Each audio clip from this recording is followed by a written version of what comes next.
Oke, selamat malam semuanya, teman-teman. Eh, ya, bagaimana kabarnya malam hari ini? Apakah dalam kondisi yang sehat? Ya, sehat bugar ya.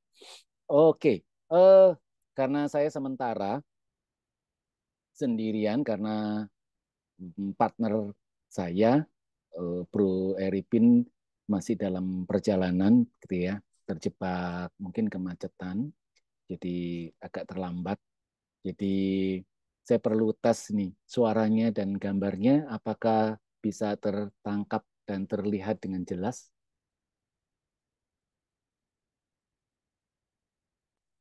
Oke, terima kasih Bu Elmia, Bu Linda. Ya, yes. Jadi malam hari ini kita akan berlatih bersama-sama untuk stop berlari ya, teman-teman ya. Apa yang kita cari sesungguhnya sudah ada di dalam diri kita. Dan ini satu topik yang sebetulnya cukup sering kita bawakan, kita bahas, begitu.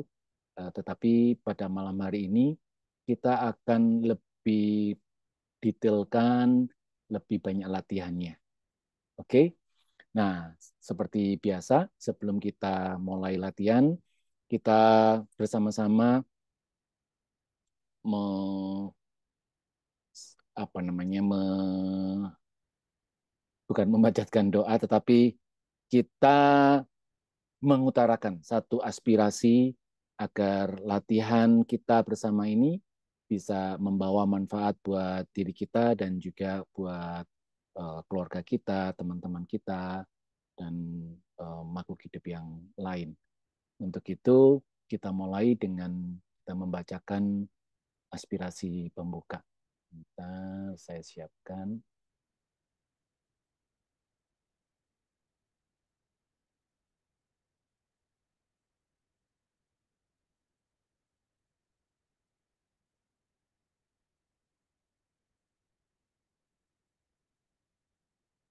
Oke, kita akan bacakan bersama-sama ya teman-teman, 3 kali ya, aspirasi pembukaan. Dengan kewelas-asian dan kebijaksanaan tanpa batas, saya akan bekerja demi kesejahteraan semua. Semoga kita terbebas dari keserakahan dan perselisihan, serta memiliki sukacita dan dunia yang damai. Dengan kewelas-asihan dan kebijaksanaan tanpa batas, saya akan bekerja demi kesejahteraan semua. Semoga kita terbebas dari keserakahan dan perselisihan, serta memiliki sukacita dan dunia yang damai. Dengan kewelas-asian dan kebijaksanaan tanpa batas, saya akan bekerja demi kesejahteraan semua. Semoga kita terbebas dari keserakahan dan perselisihan, serta memiliki sukacita dan dunia yang damai. Oke, ya,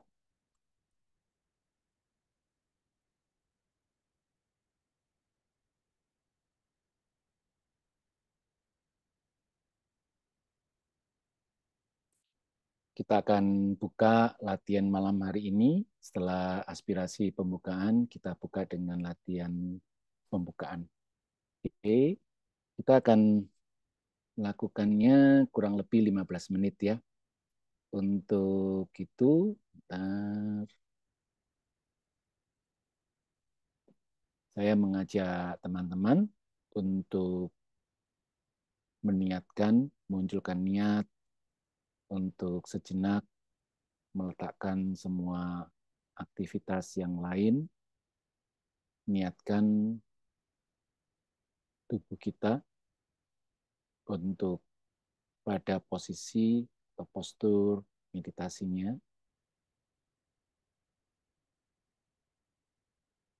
Izinkan diri kita dalam latihan ini untuk tidak terdistract atau dengan sengaja melakukan aktivitas-aktivitas yang lain. Izinkan selama 1 jam ini batin kita terisi dengan sesuatu yang sangat bermanfaat. Demikian juga tubuh kita. Jaga postur meditasinya, tegak luruskan tulang punggung dengan rileks.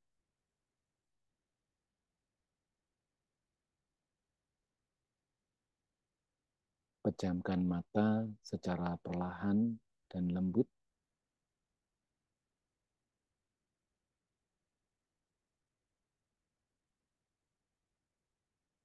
Rilekskan otot-otot tubuh dari kepala hingga kaki.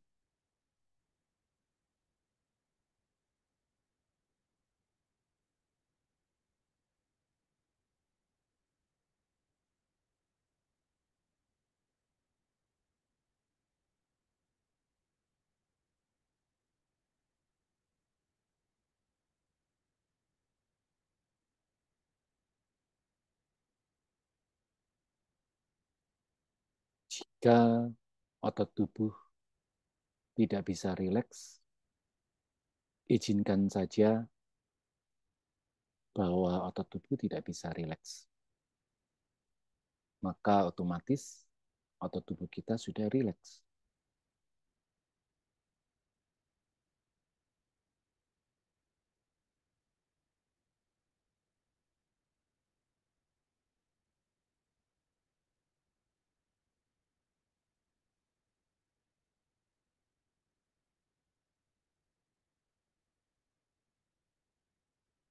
Sekarang rasakan tubuh kita yang sedang duduk di sini, di matras mungkin, atau di kursi, atau di bantalan apapun. Di sini, di saat ini.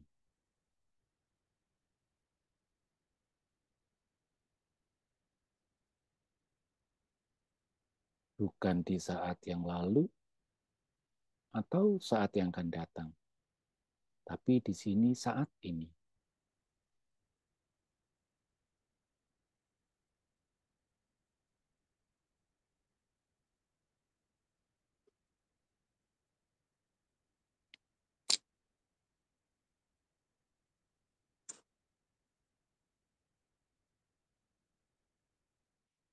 Rasakan berat tubuh kita.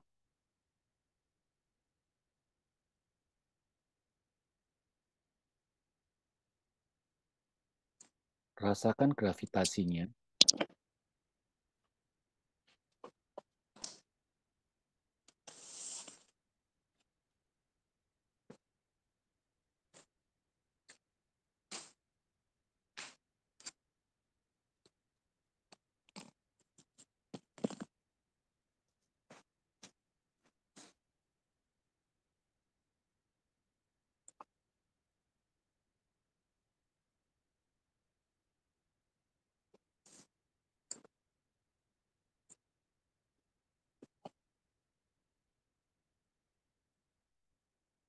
Oke, sekarang bawa kesadaran.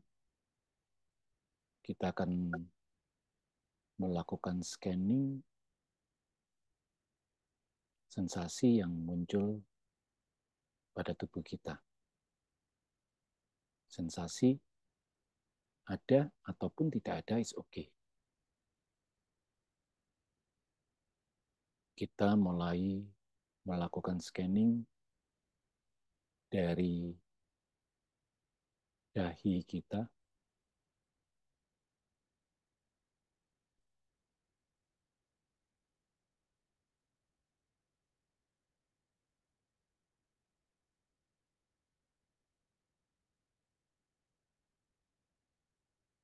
ada sensasi oke, tidak ada sensasi juga oke.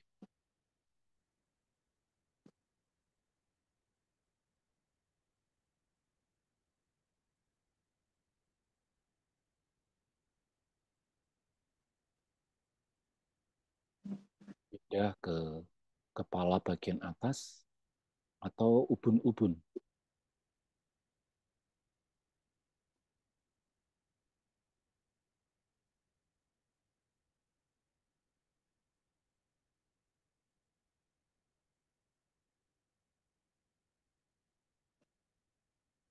Cukup disadari saja, tidak terhanyut pada rasa suka atau tidak suka.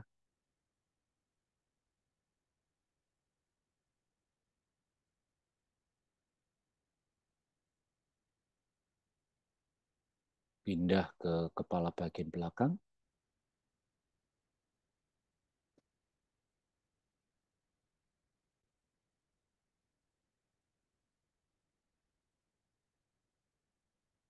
kembali ke wajah, di area mata,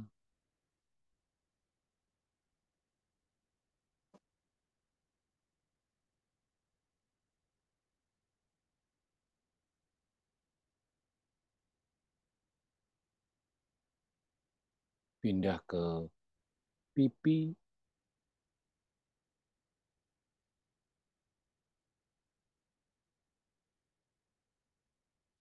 telinga,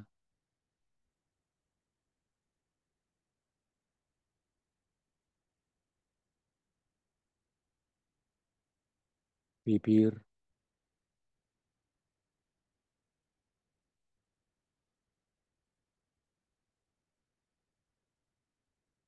ke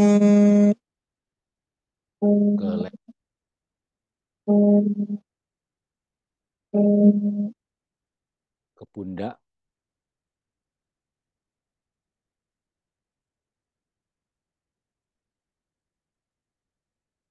hanya sadari saja apakah ada sensasi di situ atau tidak.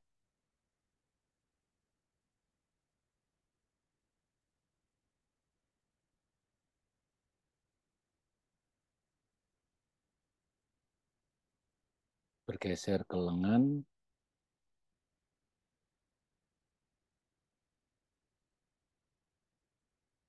tangan,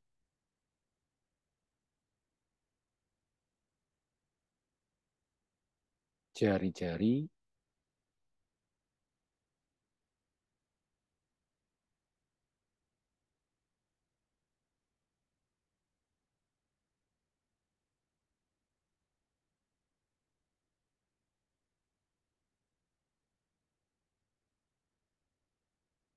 ke otot dada,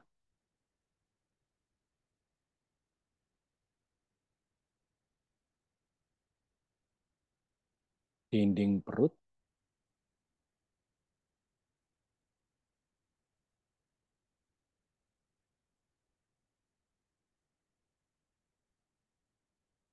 punggung bagian atas,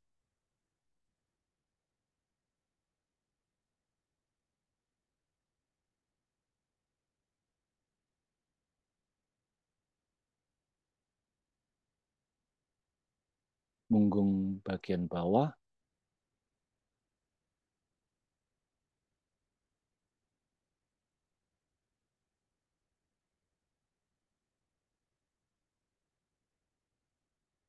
kaki,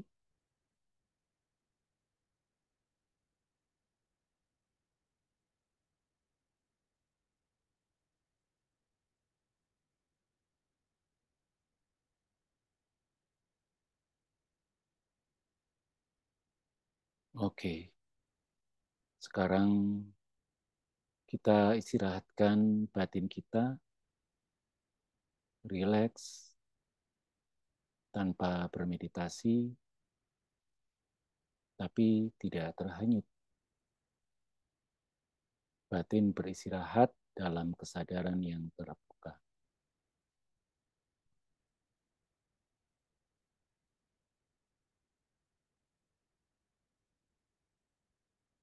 Tidak bermeditasi, tapi tidak terhanyut.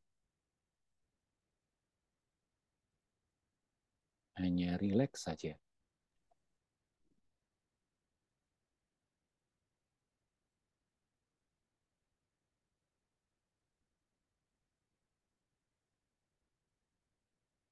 Oke, mata bisa kita buka pelan-pelan.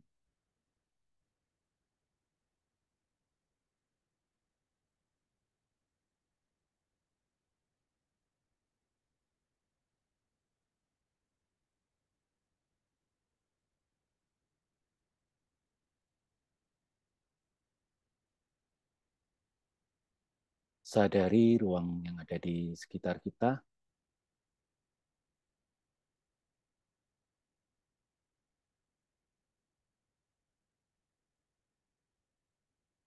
Oke, latihan cukup.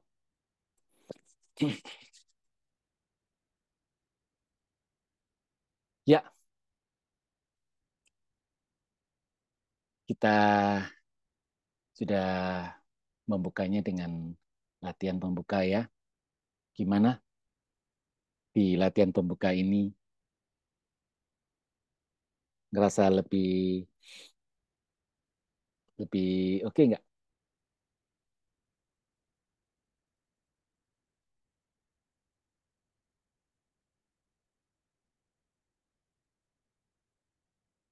Oke ya. Ya, baik teman-teman. Eh, Judul topik pada malam hari ini itu adalah stop mengejar, mulai rasakan.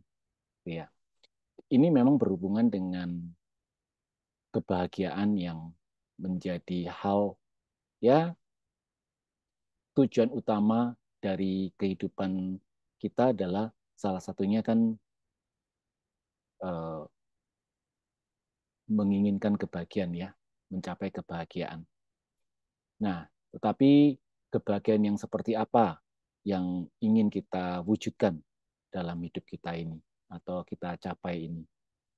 Apakah kebahagiaan dalam bentuk materi, kebahagiaan dalam bentuk eh, karir, jabatan, hubungan, dan lain sebagainya, atau kebahagiaan yang sejati? Ya. Nah, ini satu topik yang bahkan kalau kita googling pembahasan topik tentang kebahagiaan atau happiness itu pembahasan yang paling banyak, gitu.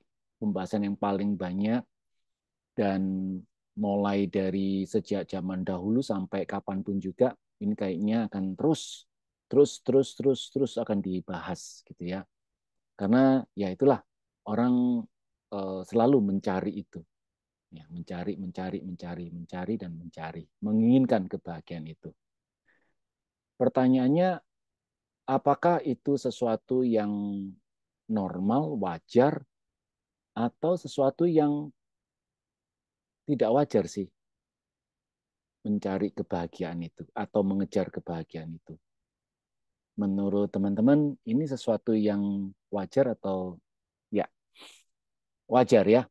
Ya, itu adalah hal yang sangat alami memang dari makhluk hidup karena semua makhluk hidup menginginkan kebahagiaan dan terbebas dari penderitaan.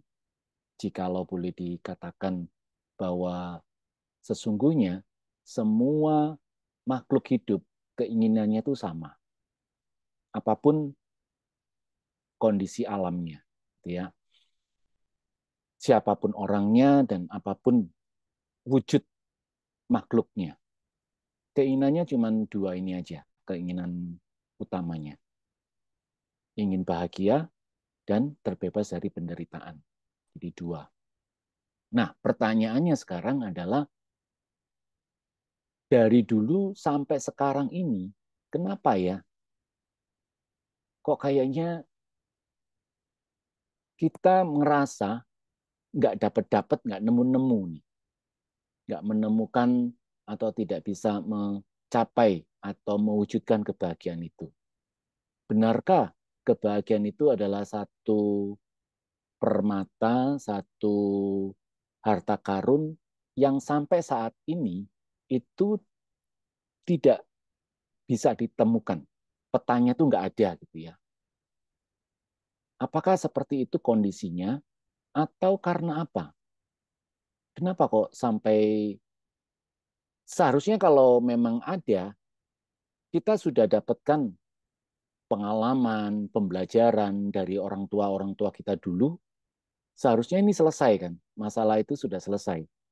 Maksud saya begini, kalau memang kebahagiaan itu seperti harta karun yang kita cari-cari dari bahkan jauh sebelum eh, peradaban modern ini ada, jadi peradaban yang primitif itu aja dulu juga sudah mencari kan. Nah, tapi mengapa sampai saat ini orang masih mencari? Apakah karena harta karun itu tidak ada petanya, tidak bisa ditemukan, atau sesungguhnya harta karun itu tidak ada, sehingga ya mau dicari bagaimanapun juga tidak akan ketemu. Menurut teman-teman, kira-kira ini masalahnya apa ini?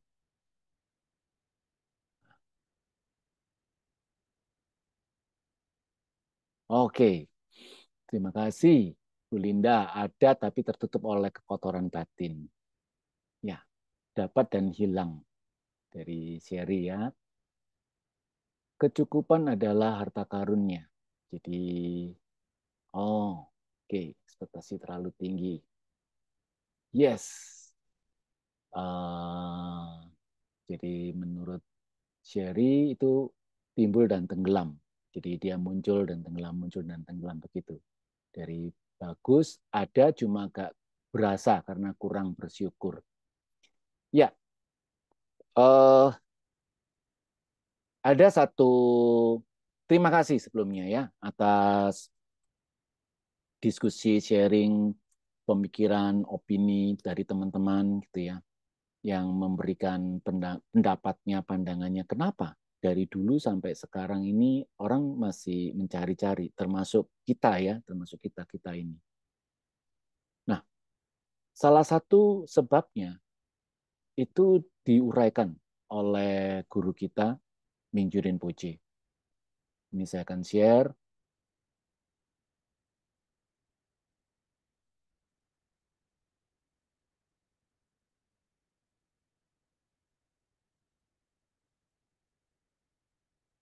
Ya, ini. Ini saya kutip dari sebuah wawancara yang dilakukan oleh sebuah majalah gitu ya kepada guru kita Minjurin Poche. Beliau mengatakan, mengapa kita masih mengejar sumber kebahagiaan di luar diri kita? Jadi kita kok nggak ada berhenti-berhentinya, terus mengejar dan terus mengejar. Karena kita ini berharap hal-hal yang bersifat sementara dan berubah-ubah dapat memberikan sesuatu yang stabil dan aman. Jadi kita ini masih punya keyakinan, bahkan satu harapan bahwa dari sesuatu yang berubah-ubah itu bisa memberikan kita sesuatu yang stabil dan aman. Contohnya kayak apa? Contohnya misalkan permata nih, berlian, atau contoh yang lain misalkan dalam bentuk atau wujud hubungan dalam keluarga gitu ya, hubungan antar pasangan, hubungan antara orang tua dan anak, hubungan persaudaraan, hubungan teman, oke. Okay? Terus kemudian dalam bentuk karir, jabatan, ya dan macam-macam, gitu ya. Nah, kita masih punya terikat pada satu pandangan bahwa hal-hal tersebut itu bisa memberikan sesuatu yang stabil dan aman. Memang sih, kalau kita renungkan ke dalam diri kita sendiri gitu ya, bahwa kita itu kan akan merasa aman kalau kita ini pegang uang, gitu ya. Kita punya tabungan nih, maka kita akan merasa lebih aman.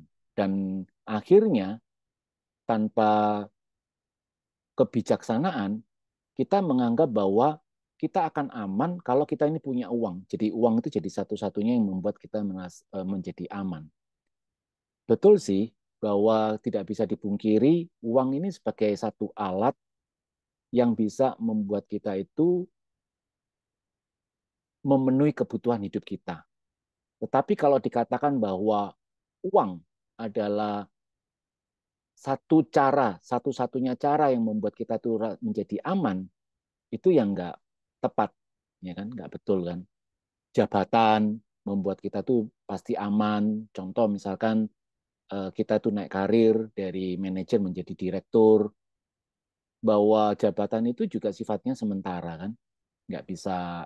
menjaminkan kita apa-apa. Terus kemudian hubungan antar pasangan, terus kemudian orang tua dan anak, kita berharap hubungan itu tetap stabil, kuat, agar kita ya menjadi aman dan bahagia.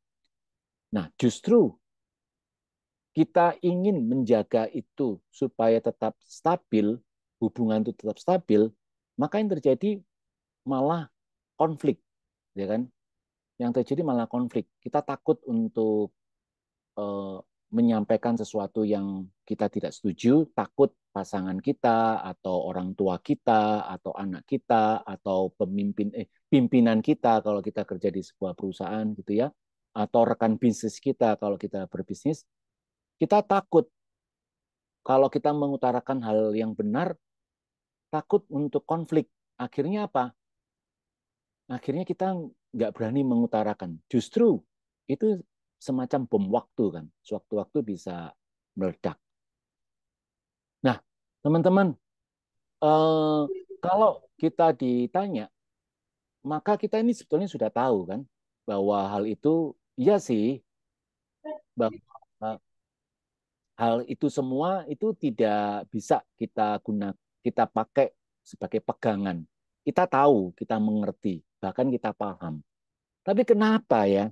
Kita ini masih saja, walaupun sudah tahu, sudah mengerti, sudah paham, tapi masih saja berkeyakinan bahwa ya itu yang membuat saya itu bahagia, ya kan? Ya harta itu, ya hubungan itu, ya karir itu, ya kondisi itu yang membuat saya jadi bahagia, gitu ya. Padahal kita tahu bahwa hal itu tidak mungkin bisa kita jadikan pegangan. Nah, itu yang menarik kan. Nah, ternyata guru kita itu um, mengatakan sebetulnya ini nggak tercantum di sini ya, bahwa karena kita ini terjebak pada satu pola pikir, kebiasaan pola pikir yang sudah mulai mungkin sejak bayi gitu ya, ditanamkan sampai dewasa ini, kita ini terjebak pada pola pikir bahwa materi-materi tersebut, hubungan-hubungan tersebut, atau segala sesuatu yang ada di luar tersebut yang selalu berubah-ubah itu adalah akan memberikan kita rasa aman dan stabil. Nah, itu sudah kayak ngancap gitu ya, terpatri di dalam batin kita. Itulah sebabnya teman-teman.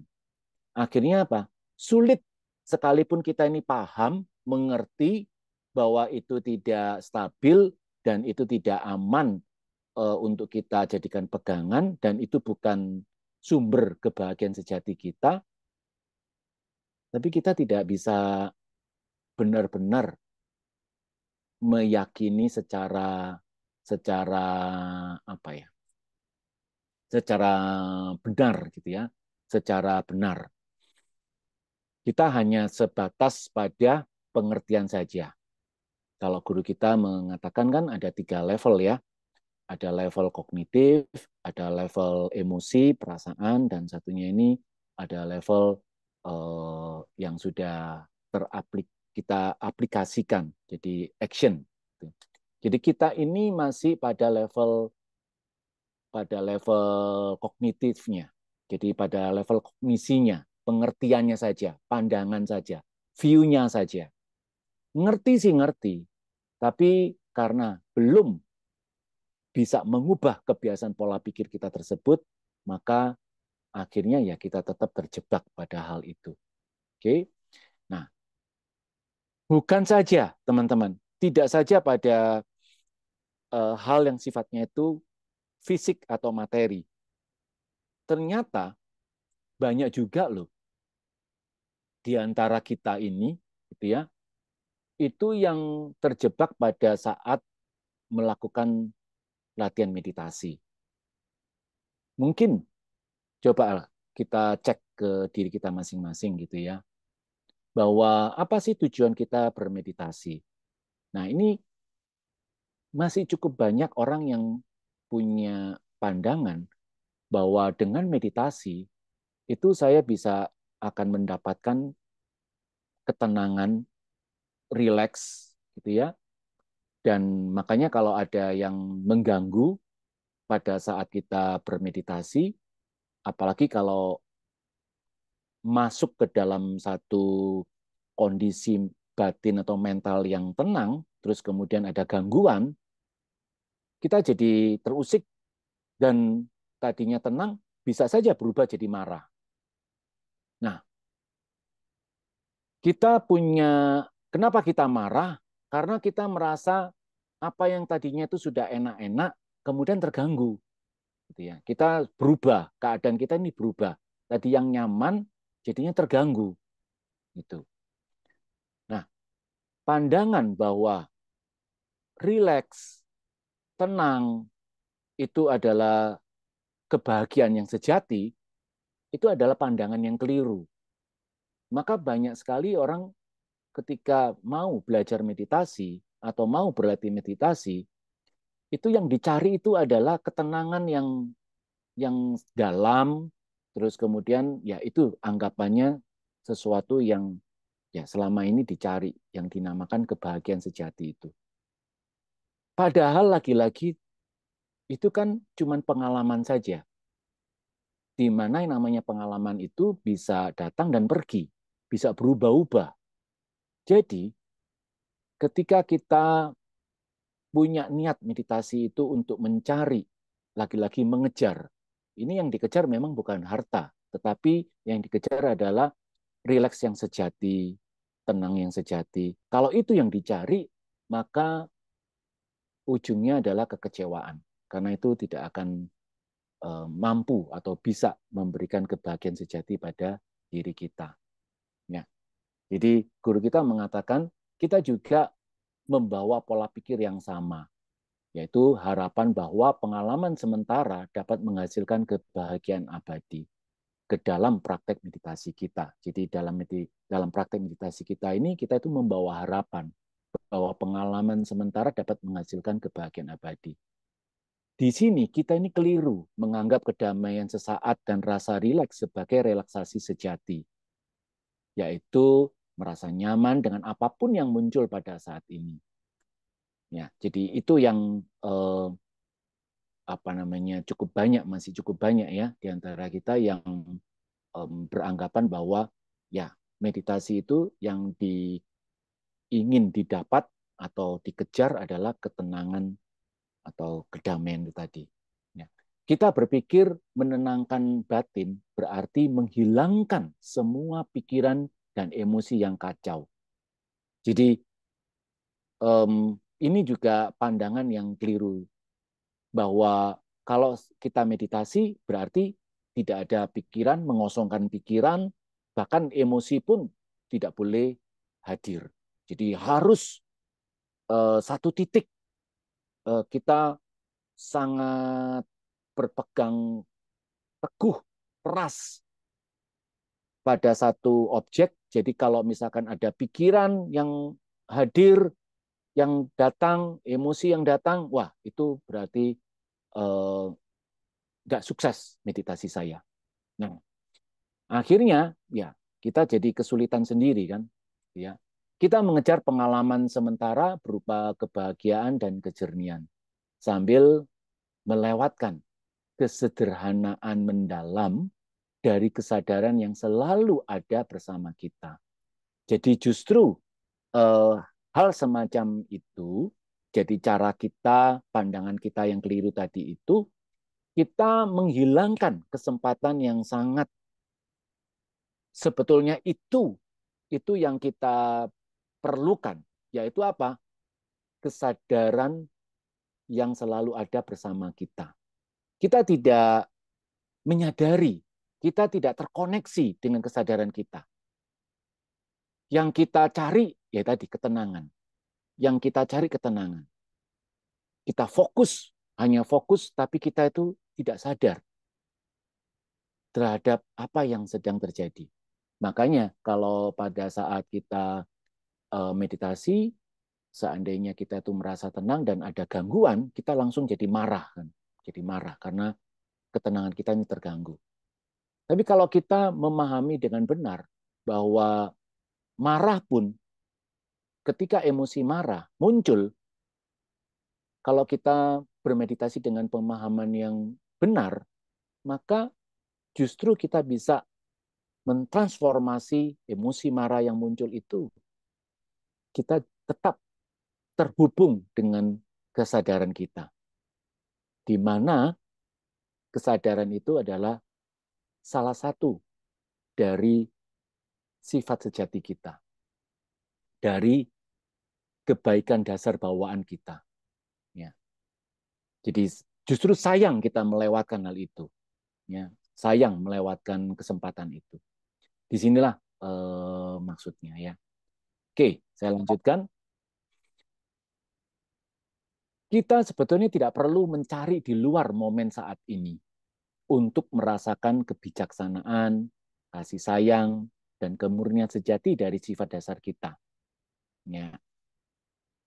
Jadi faktanya hal-hal itu bisa ditemukan di momen saat ini. Jadi kita tidak perlu mencari-cari itu di luaran sana. Kita juga tidak perlu melekat atau terjebak pada ketenangan itu. Ya, kita tidak terjebak pada ketenangan itu. Tetapi kita justru bisa mendapatkan kebahagiaan sejati kita dengan terkoneksi dengan kesadaran kita dalam situasi apapun. Harusnya itu begitu. Kita hanya perlu berhenti sejenak untuk mengenali apa yang selalu ada di depan kita. Ini yang dimaksudkan bahwa apapun yang muncul ketika kita ini bermeditasi, kita cukup sadari saja. Misalkan yang muncul itu pikiran. Oh, ada pikiran muncul. Jikalau kita masih mau menggunakan objek semula sebagai objeknya, setelah kita sadari kemunculan pikiran itu, kita kembali lagi ke objek semula.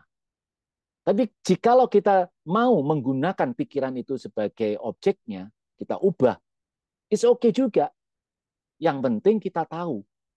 Nah, di sini maksudnya, kita hanya perlu berhenti sejenak untuk mengenali apa yang selalu ada di depan kita. Ini adalah poin penting, teman-teman. Karena meditasi itu bukan tentang mengubah siapa kita menjadi orang yang lebih baik atau bahkan menghilangkan kebiasaan buruk. Jadi ide-ide tentang bahwa meditasi itu tujuan kita itu untuk menjadikan kita manusia yang lebih baik, terus kemudian kebiasaan-kebiasaan buruk kita itu harus dihilangkan, kita seperti um, apa namanya tidak menginginkan itu semua, gitu ya. Bukan itu inti dari atau hakikat dari meditasi itu sendiri. Jadi apapun yang ada di dalam diri kita, kita cukup kenali dan sadari. Karena yang penting bukan apa yang ada, tetapi kesadaran itu sendiri. Ketika kita mengenali kesadaran itu, maka sesungguhnya kita sudah terlepas dari kekotoran-kekotoran itu sendiri.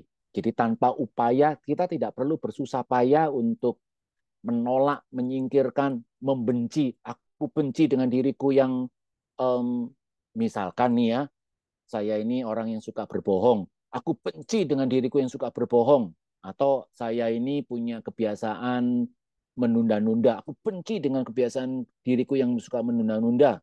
Misalkan, apalagi, aku benci diriku yang suka mengejek-ngejek, ya, suka membuli.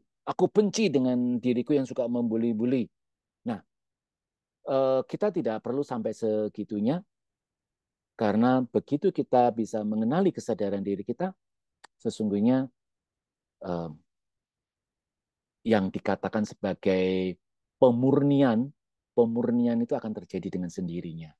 Ya, meditasi adalah tentang belajar mengenali kebaikan dasar kita di saat ini dan memupuk pengenalan ini hingga meresap ke inti diri kita. Nah, inilah penting halnya teman-teman. Ketika kita melakukan ini, maka secara otomatis kita akan berjumpa dengan sumber kebahagiaan diri kita. Oke, nah sekarang kita akan latihan bagaimana rasanya, gitu ya. Kita rasakan sama-sama. Kita sekarang mempraktekannya, mempraktekkan apa yang telah kita diskusikan di sini. Oke, uh,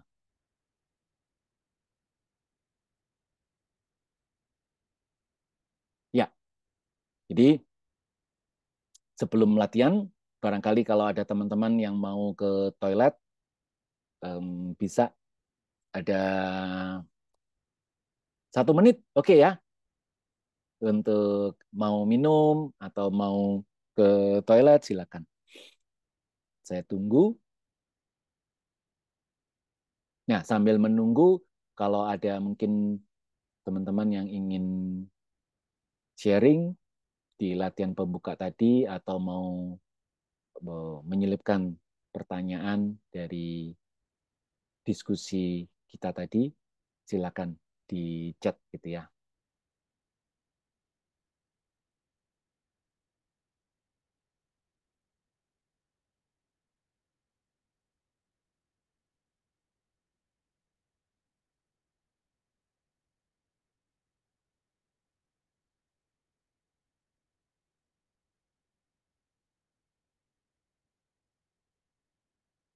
Ya. Oke, ya, ya, kita akan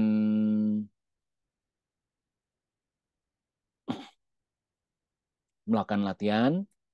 Nah, teman-teman, latihan ini kita akan menggunakan objek nafas. Nah, dari objek nafas yang sangat sederhana ini, gitu ya, objeknya sangat sederhana tetapi sangat powerful. Kita bisa mengenali bukan saja kualitas diri kita yang namanya kesadaran, tapi kita juga bisa mengenali kualitas diri kita yang namanya cinta kasih, welas asih, dan kebijaksanaan. Itulah, teman-teman, sumber kebahagiaan yang selama ini kita sangka ada di luar, tetapi ternyata ada di dalam, dan itu sudah ada bersama kita. Kita tidak perlu menciptakannya, kita hanya cukup mengenalinya saja. Mari kita bersama-sama mengenali hakikat sejati diri kita. Pertama-tama, jaga postur kita.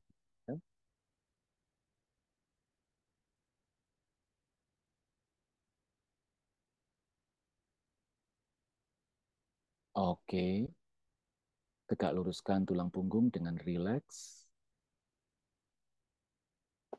Bagi Anda yang ingin atau merasa lebih nyaman dan belum terbiasa dengan mata yang terbuka, ingin matanya terpejam, silakan dipejamkan matanya.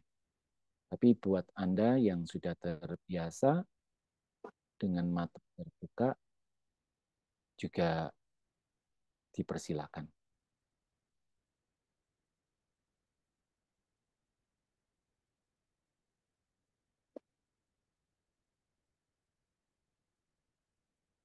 Oke, kita terlebih dahulu tarik nafas yang panjang melalui hidung dan lepaskan pula melalui hidung. Kita tarik nafas yang panjang.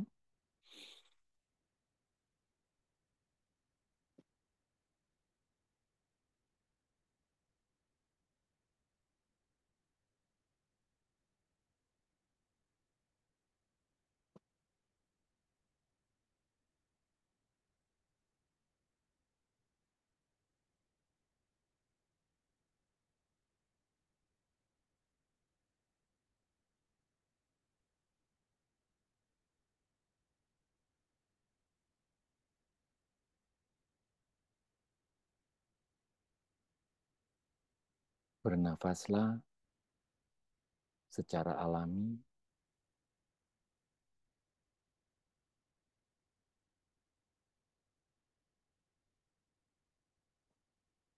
Tidak perlu diatur sedemikian rupa.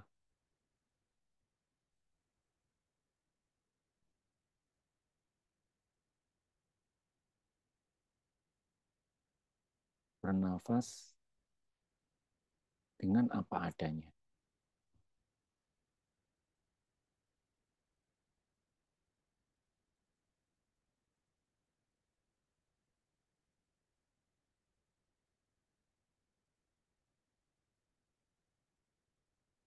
Bawa kesadaran, menyadari tubuh kita yang sedang bernafas,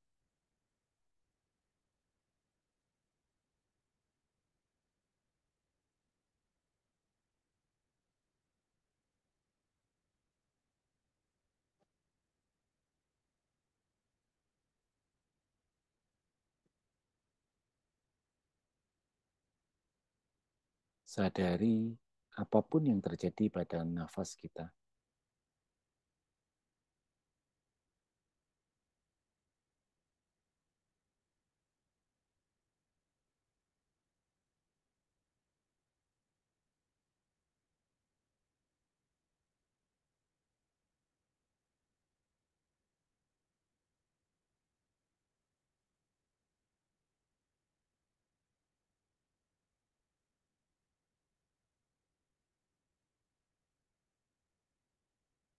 Kita bisa menyadari nafas yang masuk dan keluar melalui sensasi yang ada di ujung hidung,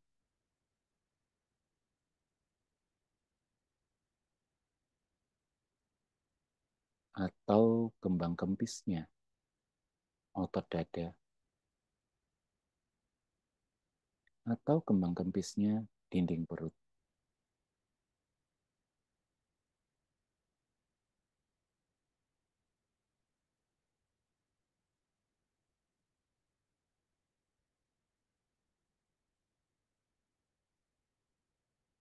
Sadari saja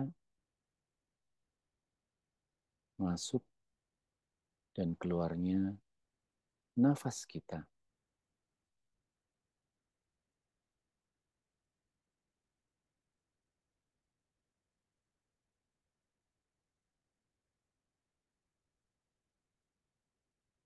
Namun jika ada pikiran yang bercabang-cabang muncul,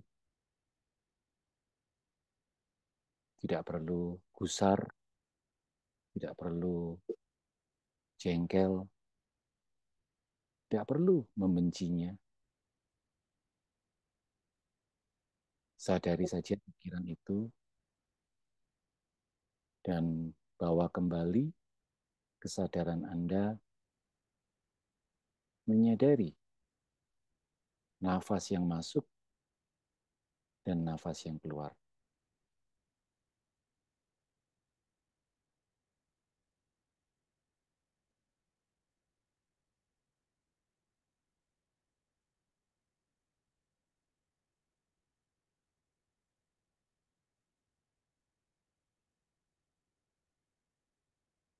Yang paling penting adalah kita tahu nafas masuk, nafas keluar.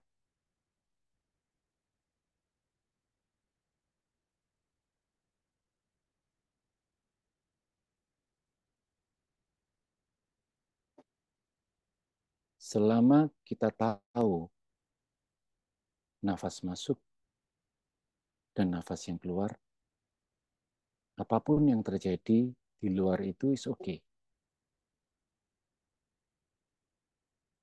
Kita tidak perlu memblok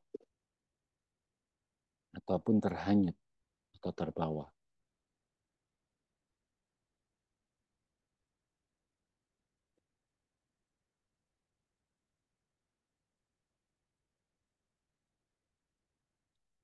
Mungkin ada suara-suara di sekitar ruang di mana kita bermeditasi,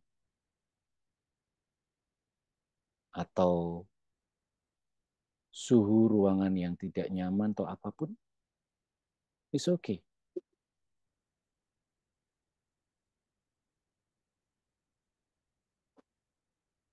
Muncul perasaan tidak nyaman, it's okay. Semuanya okay selama kita tahu, kita sadar bahwa kita sedang bernafas. bahwa nafas sedang masuk dan nafas sedang keluar.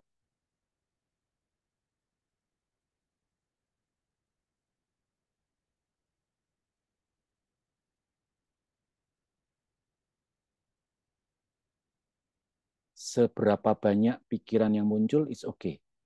Selama kita tahu nafas yang masuk, nafas keluar.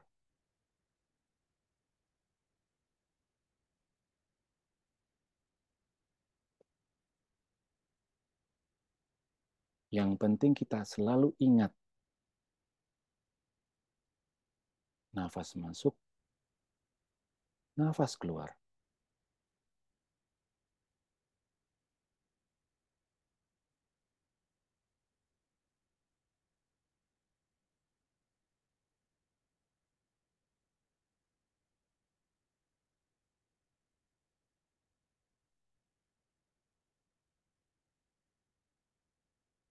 Kita tahu nafas yang masuk dan keluar itulah kualitas kesadaran kita.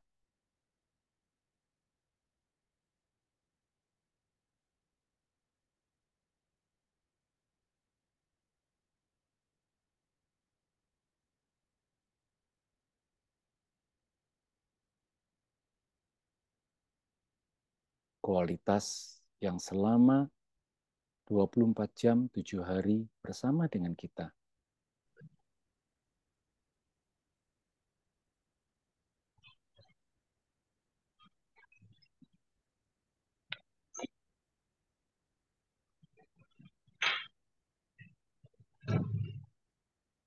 Oke, sekarang bawa kesadaran, perhatikan nafas kita, apakah itu nafas yang panjang ataupun pendek.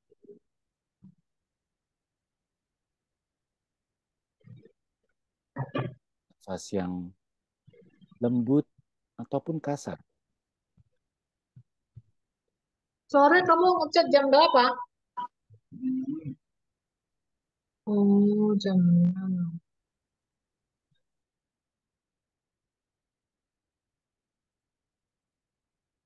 Nafas yang cepat atau nafas yang pelan.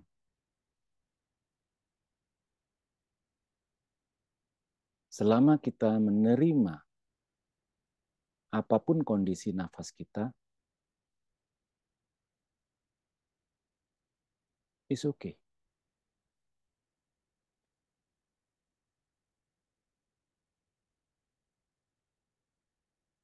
Kita tidak berusaha untuk mengontrol nafas itu pelan. Dikala nafas kita cepat, kita tidak perlu juga membuat nafas kita itu menjadi halus.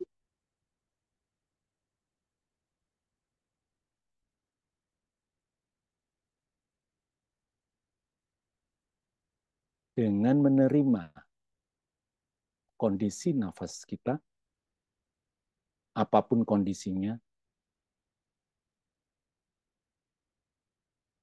itu adalah kualitas cinta kasih, polas asih.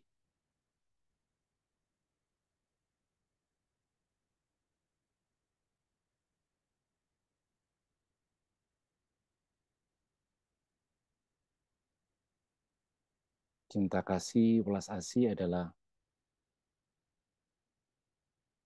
sifat sejati, hakikat sejati, kebaikan dasar bawaan kita.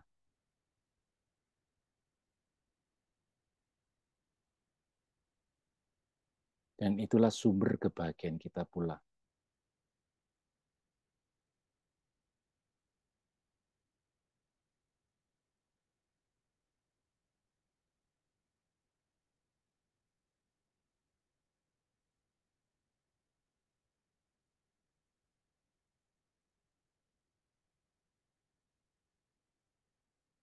Kita bisa menerima, mau menerima apapun yang terjadi pada nafas kita, itulah cinta kasih. ulas ASI.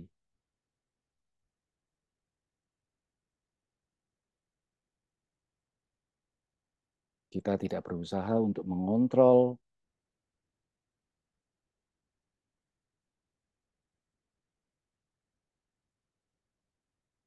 tapi kita menerima apa adanya.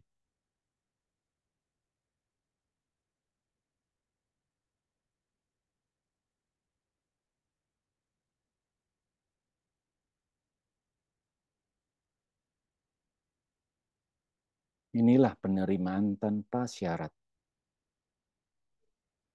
yang merupakan kualitas cinta kasih ulas asih. Murni, tidak ada agenda tertentu di baliknya.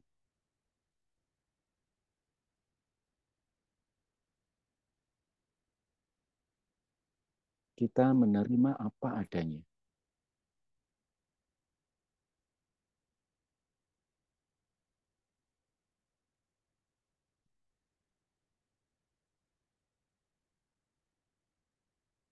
Terkadang nafas kita bisa panjang, terkadang pendek. Terkadang cepat, tersengal-sengal, terkadang pelan.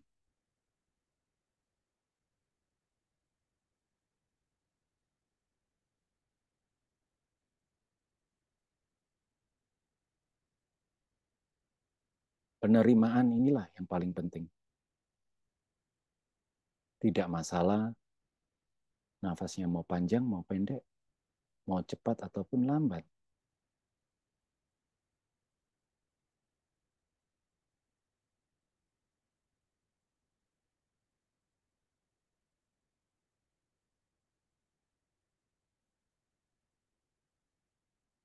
Oke, sekarang bawa kesadaran melihat, memperhatikan nafas kita yang apa adanya tanpa kita memberikan penilaian suka dan tidak suka, bagus ataupun jelek.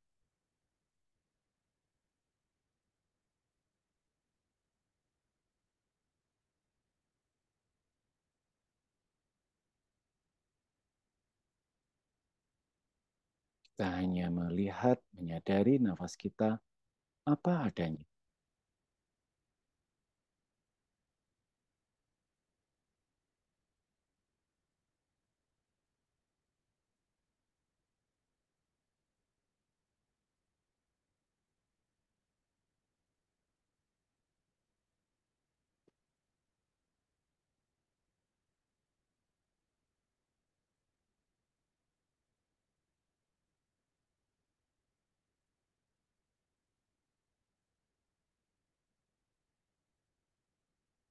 Inilah kualitas kebijaksanaan.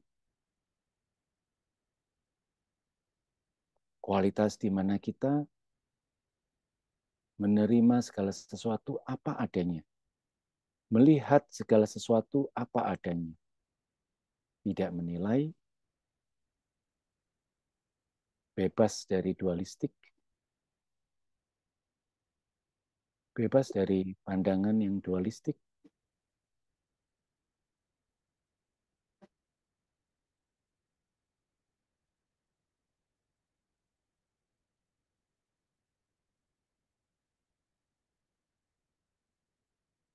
Kita hanya melihat masuk sebagai masuk, keluar sebagai keluar.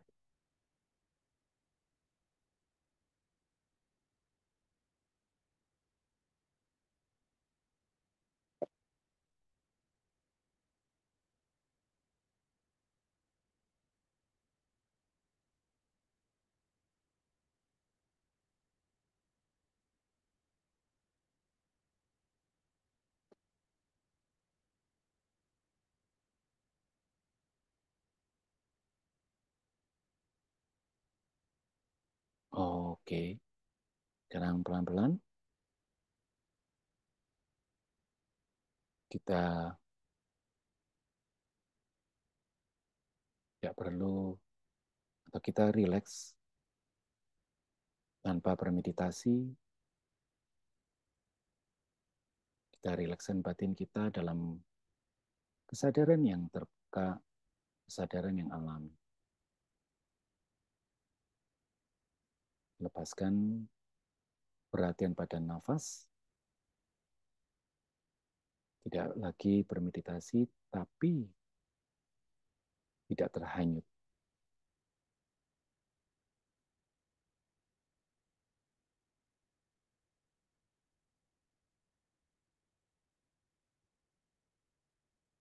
Untuk teman-teman yang matanya terpejam, bisa membuka pelan-pelan.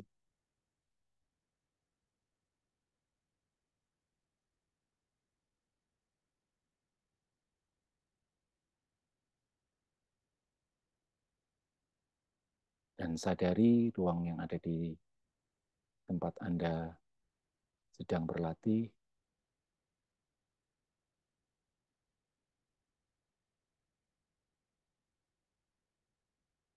Oke, meditasi selesai.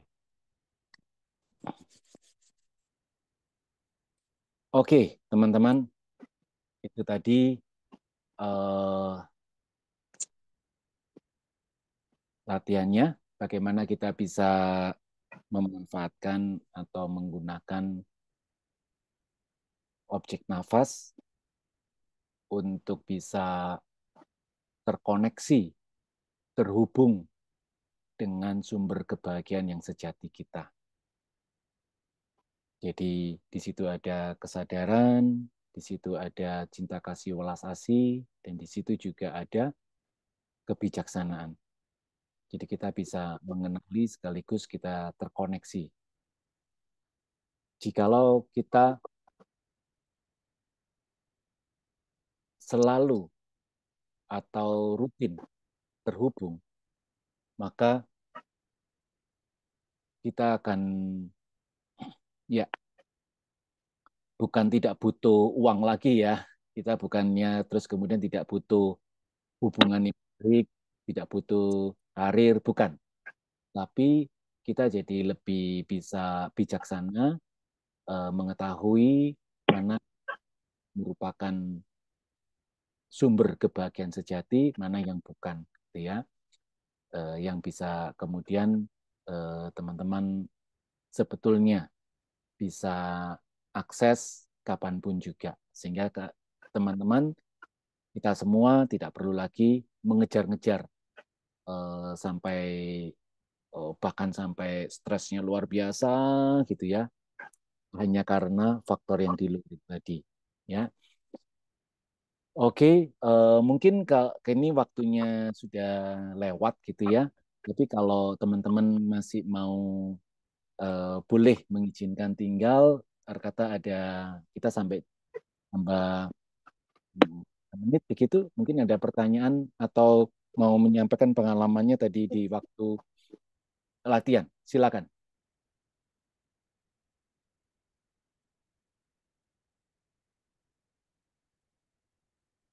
Apakah ada? Kalau mau langsung raise hand, boleh. Silakan ya.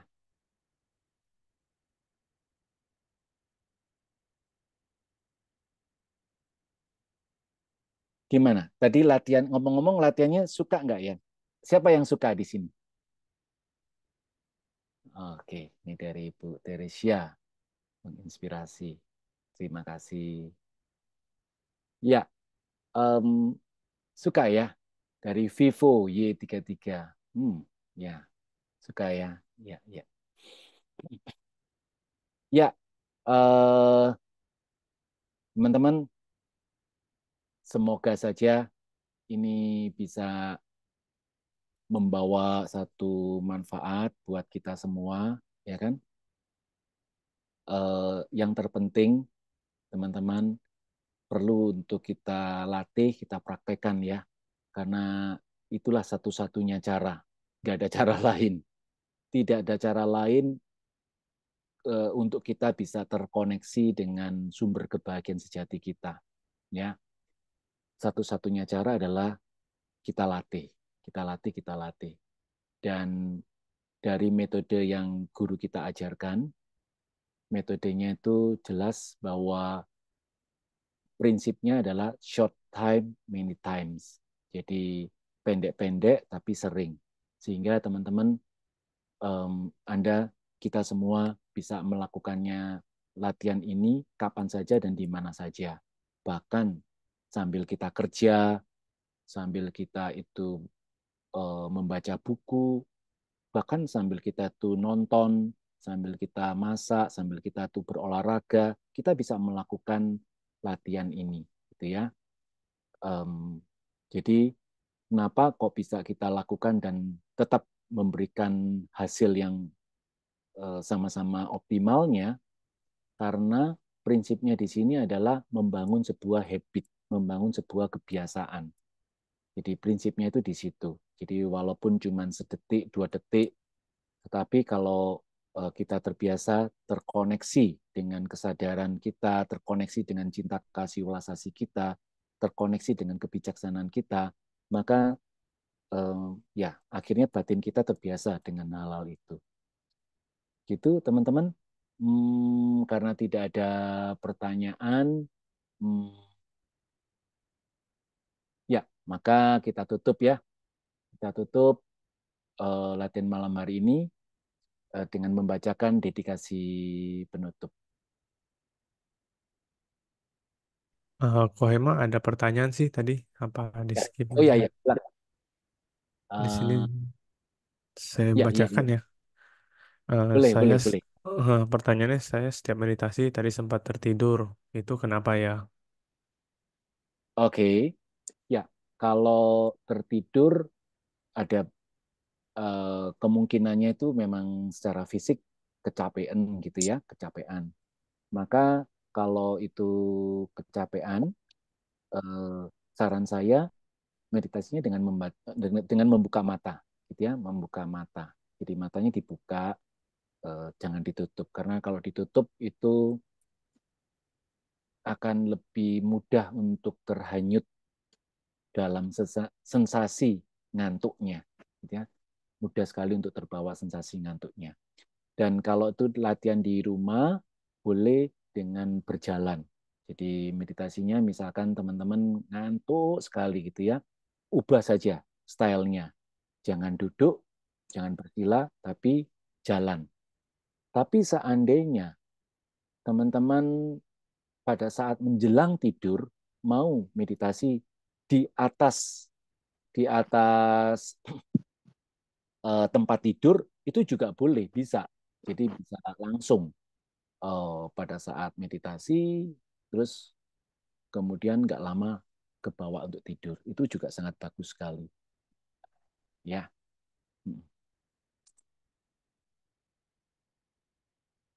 Oke, ada lagi Bro Eripin? Nggak ada sih, sudah. Ya, Oh, iya. sorry, ada sih. Oke, satu kali lagi. Ya, satu. Dulu ya. Ah, Oke, ini terima kasih Pak. Saya mau tanya, kalau objek meditasi apa baiknya berubah-ubah atau sama saja setiap latihan? Kalau objek meditasinya bisa apa aja ya Pak? iya. Ini yang bertanya Bapak atau Ibu? Ibu sih ini. Oh ya, oke Ibu. Kalau di Tergar ada apapun bisa menjadi objek ya, apapun bisa menjadi objek.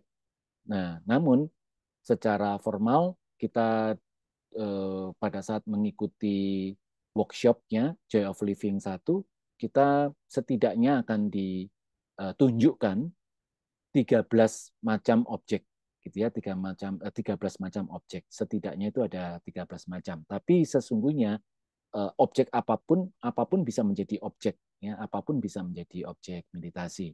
Nah, pertanyaan yang sebelumnya apakah lebih baik satu atau berganti-ganti. Kalau di dalam satu sesi memang kalau kita pemula atau baru, saya sih sarankan pakai satu objek saja. Tapi kalau sudah terbiasa, maka kita bisa saja berganti di saat satu kali latihan, gitu ya.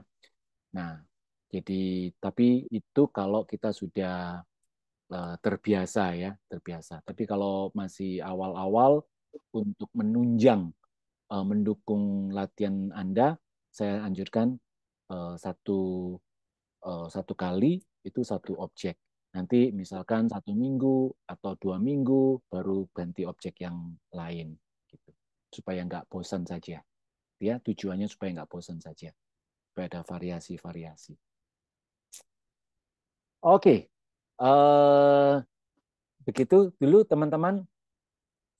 Saya berterima kasih sekali atas support, dukungan kita berlatih bersama, dan supaya latihan kita ini, kebajikan yang telah kita perbuat dalam latihan ini bisa diterima juga oleh makhluk hidup yang lain, maka kita dedikasikan kebajikan kita dengan membacakan dedikasi penutup yang akan dipandu oleh Bro Eripin. Ya deh. Nah, saya share ini ya. Oke, silakan Oke. Bro Eri. Oke, terima kasih Ko Emma. Kita bacakan bersama-sama dedikasi penutup. Melalui kekuatan dari praktik bebelasasi ini, semoga penderitaan diubah menjadi kedamaian. Semoga hati semua makhluk terbuka dan kebijaksanaan mereka memancar dari dalam. Oke, Oke, terima terima kasih kasih. semuanya. Ya, latihan ya. Makasih Nah, Pak Emma. sama-sama. Iya, Oh, Pak. lama nggak ketemu. Ya.